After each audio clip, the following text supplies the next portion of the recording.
Hey guys, welcome to digit.in. Here we have the Beyerdynamic's Fox Professional USB Studio microphone. Here we have the box. Let's take a look at what we have over here. The technical specifications. We got a frequency range of 20 to 20,000 Hertz, resolution of up to 96 kilohertz with 24-bit recording. This is actually pretty good if you're looking for a decent recording microphone. Let's take a look at the back of the box. Nothing much here to see. Let's proceed to the insides of the box. So here you have the user manual, which I'm going to keep to the side. You've got the mic itself. It's quite secure in there. Here we have the pop shield, and we also have a USB-A to Type-C cable and a stand for the mic. Alright, let's keep this box to the side. So here we have the mic. This is the front of the mic. We have the pop shield, the Beyerdynamics logo on top of it, the user manual, which we'll just keep to the side for now. This is the stand. We're gonna need that. The cable we won't be needing right now.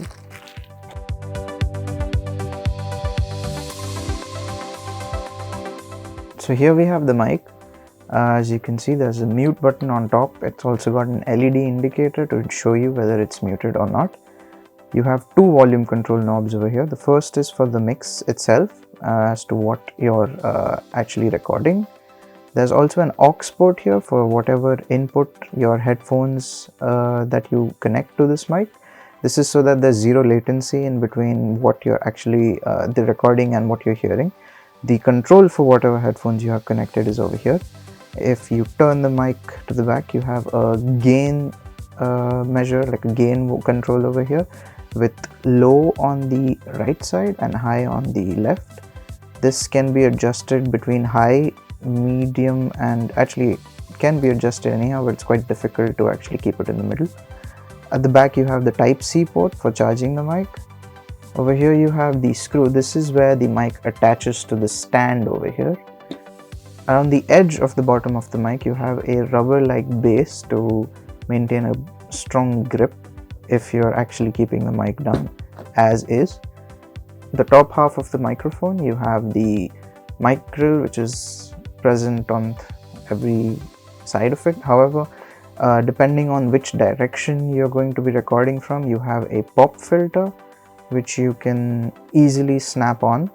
It's very simple. You just have to, there you go, and it's as easy as that. This is convenient for podcasts, or even if you're streaming. Basically it'll keep your voice clear and remove the disturbances in your sounds, the weird purrs and the shurs and the so on. Very easy to take to put on, very easy to take off. So here we have the stand for the mic. It's got a little screw over here which you can screw into the base of the mic. I'm going to go ahead and attach that now. There we go. It's quite simple, and that's it. Now you have a standing base for your mic. As easy as that. You simply need to place it on whatever surface you want to. So once the mic is actually attached to the stand is pretty flexible. You can bend it. The mic is pretty heavy though, but this thankfully, like we mentioned before, it's quite tight, so it's going to stay that way. No worries about it actually falling over and such. So you can have it at whatever angle you prefer. If you want to talk from a different angle, you just need to spin it a bit. Yeah, and that's about it. Thanks for watching our unboxing of the Beyerdynamic Fox Professional USB Studio microphone.